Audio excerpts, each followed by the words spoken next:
मैं हूं जितेंद्र और आप देख रहे हैं आपकी आवाज़। साथियों, आपकी आवाज़ की टीम का सफारा पहुंचा है बिहार के बेगूसराय ज़िले में।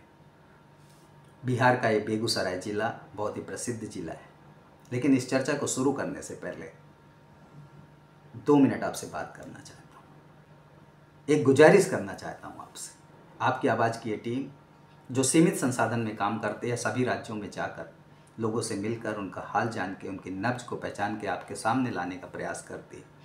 जिस प्रकार से 2024 के लोकसभा चुनाव में आपके सामने इस टीम ने, जो बड़ी विस्तृत टीम थी जिसमें राजनीतिक विशेषज्ञ विवेक यादव जी, वरिष्ठ पत्रकार शशि शेखर जी जैसे बड़े लोग और भी तमाम लोग पूरे देश में जाके काम कर रहे थे, और आपके सामने एक सटीक सर्वे ला के दिया जिसमें महाराष्ट्र का सर्वे लगभग पूरा सामने जो आया परिणाम के बाद वो एकदम एक्यूरेट था, वही का वही था जो आपकी आवाज़ की टीम ने आपके सामने रखा था।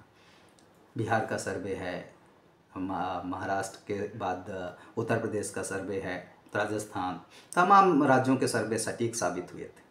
हमारा सफ़र अब चूँकि बिहार में चल रहा है, बिहार के चुनाव हैं, इसलिए आप चर्चा बिहार की कर रहे हैं। इस चर्चा को शुरू करते हैं और याद करते हैं बेगूसराय ज़िले की उस महान विभूति को, महाकवि रामधारी सिंह दिनकर जी को, जो कि बिहार के बेगूसराय ज़िले से आते हैं। उनकी वो पंक्तियाँ आपको याद ही होंगी जिसमें उन्होंने कहा था, मैत्री की राह बताने को, सबको सुमार्ग पर लाने को, दुर्योधन को समझाने को भगवान हस्तिनापुर आए। इतने महान कवि, महाकवि रामधारी सिंह दिनकर जी को हम याद करते हैं और बेगूसराय की यात्रा को आगे बढ़ाते हैं। तो चालू करते हैं, प्रारंभ करते हैं और बताते हैं कि क्या है हाल, कौन हो रहा है आगे, कौन हो रहा है पीछे, कौन सा राजनीतिक दल का कितना है प्रभाव, यहाँ का खान पान, बोली भाषा, रहन सहन कैसा है, क्या सोचते हैं यहाँ के लोग। तो चालू करते हैं, प्रारंभ करते हैं उन सभी सीटों का हाल, उन 7 विधानसभाओं में जो कि इस लोकसभा की हैं। 2020 में कौन जीता और अभी क्या हाल है। तो बेगूसराय जो लोकसभा है इसमें 7 विधानसभाएं हैं। इन 7 विधानसभाओं में 3 विधानसभाएं 2020 के चुनाव में आरजेडी ने जीती थी, 2 विधानसभाएं सीपीआई ने जीती थी, 1 विधानसभा जेडीयू ने जीती थी और 1 विधानसभा बीजेपी ने जीती थी। तो विधानसभा के नाम के साथ आपको बताते हैं कि कौन सी विधानसभा किस पार्टी ने जीती थी। 5 सीटें इंडिया गठबंधन के पास 2020 में थी और 2 सीट एनडीए गठबंधन के पास। लोकसभा में ये समीकरण बिल्कुल उलट होते हैं, लेकिन विधानसभा चुनाव में ये समीकरण बिल्कुल बदल जाते हैं। लोकसभा में वहाँ से भारतीय जनता पार्टी ने चुनाव जीता, लेकिन विधानसभा में यहाँ इंडिया गठबंधन के लोगों ने अपनी दावेदारी दिखाई थी विधानसभा में 2020 में और बहुमत के साथ आए थे। 5 सीटें इंडिया गठबंधन के पास और 2 सीटें इंडिया गठबंधन के पास। तो सीट की बात करते हैं तो चेरिया बरियारपुर जो एक सीट है विधानसभा की, वो आरजेडी के पास है। बछवाड़ा की सीट आरजेडी के पास है। तेगड़ा विधानसभा सीपीआई ने जीती थी। मटियानी सीट जेडीयू ने जीती थी। साहेबपुर कमाल सीट आरजेडी ने जीती थी। बेगूसराय की सीट बीजेपी ने जीती और बखरी की जो रिजर्व सीट है वो सीपीआई ने जीती थी।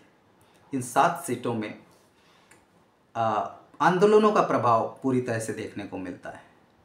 वामपंथियों का गढ़ माना जाता है इस लोकसभा को बिहार का लेनिनग्राद भी कहा जाता है। स्पष्ट रूप से विधानसभा चुनाव में दिखता है कि आंदोलनों का असर बहुत ही ज़्यादा है और यहाँ के लोग आज भी जीवंत हैं। लोगों की रीढ़ आज भी है। यदि किसी के साथ कुछ गलत होता है तो यहाँ के लोग उन लोगों के साथ खड़े होते हैं और आंदोलनरत रहते हैं। यह सीट बेसिकली यदि आप देखेंगे तो मिथिलांचल और कोसी का हिस्सा है। यहाँ मिथिलांचल का प्रभाव ज़्यादा देखने को मिलता है। मैथिली भाषा यहाँ बोली जा रही है। लोगों का जो लहजा है वो पूरा मैथिली भाषा का ही है और यहाँ की संस्कृति मैथिली है। गंगा के किनारे बसा हुआ ये लोकसभा का क्षेत्र दरभंगा व मधुबनी से सटा हुआ है। इसका एरिया जो है, कोसी का प्रभाव भी यहाँ देखने को मिलता है। खगड़िया और सहरसा जिलों की जो सीमाएं हैं वो इस ज़िले से लगती हैं, तो यहाँ कोसी और गंगा का प्रभाव विस्तृत रूप से देखने को मिलता है। कृषि पर आधारित ये जिला है। यहाँ पे प्रकृति मेहरबान है, चूँकि गंगा का किनारा है, प्रकृति मेहरबान है और कृषि पर आधारित ये जिला है। यहाँ के जो किसान, जो लोकसभा है वो 77% ग्रामीण लोग हैं और जो वोट करते हैं उनका प्रतिशत शहरी और ग्रामीण में बहुत ज़्यादा है। ग्रामीण प्रभावित करते हैं इस लोकसभा को, और ये विधानसभाएं ग्रामीण विधानसभाएं हैं ज़्यादातर इस लोकसभा में, और ग्रामीणों का प्रभाव अच्छा खासा देखने को मिलता है। रोज़मर्रा की ज़रूरतों के लिए लोग किस प्रकार से अपने अपने वोट को परिवर्तित करते हैं। जब राष्ट्रीय नेतृत्व की बात होती है तो उनका वोट कहीं और जाता है, वो भारतीय जनता पार्टी को वोट करते हैं। लेकिन जब विधानसभा की बात आती है तो समीकरण पूरे बदल जाते हैं। जिस प्रकार से 2020 के चुनाव में भी समीकरण बदले हुए नज़र आए और लोगों ने इंडिया गठबंधन के, जो आज इंडिया गठबंधन है, उसमें आरजेडी और सीपीआई को वोट किया। इससे साफ स्पष्ट होता है कि लोगों ने सत्ता के खिलाफ, जो केंद्र में सत्ता है और राज्य की जो सत्ता है, राज्य की सत्ता के खिलाफ भी लोगों ने जाकर वोट किया है। तो यहाँ का जो समीकरण है, इसकी पल पल की खबर, पल पल की जानकारी विधानसभा वार हम आपके सामने लेके आएंगे। चिरिया बरियारपुर भी जाएंगे हम, और बछवाड़ा भी, तेघड़ा, मटियानी भी जाने का हमारी योजना है। साहेबपुर कमाल भी हम पहुँचेंगे। बेगूसराय में अभी हम हैं। बखरी की उस रिजर्व सीट की भी बात करेंगे यहाँ जातीय समीकरण की, बात करेंगे यहाँ की भाषा की, बात करेंगे उन प्रभावों की, उन छोटे छोटी बातें की बात करेंगे जो क्षेत्रीय प्रभाव हैं, कि क्या कौन सा मुद्दा बखरी की विधानसभा सीट को जिताने हराने में काम करेगा। वो कौन सा मुद्दा है जो मटियानी की सीट को जिताने हराने में काम करेगा। क्या जातीय समीकरण है, कौन सी जाति इस बार किस ओर झुक रही है, कौन से दल के साथ जा रही है। तो इन सब चर्चा को करने के लिए हमें वक्त चाहिए और आपका साथ चाहिए।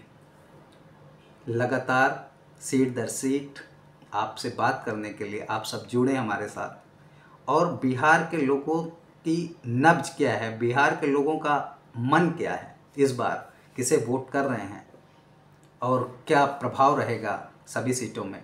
अभी हम लोकसभा वार आपके सामने सभी के आंकड़े लेके आएंगे और सभी लोगों से बातचीत करके हमारी पूरी टीम एक सामूहिक रूप से जो आंकड़े साझा करेगी विधानसभा चुनाव तक, उसको हम रुझानों के रूप में आपके सामने रखेंगे कि क्या रुझान हो सकता है, कौन किधर जा सकता है।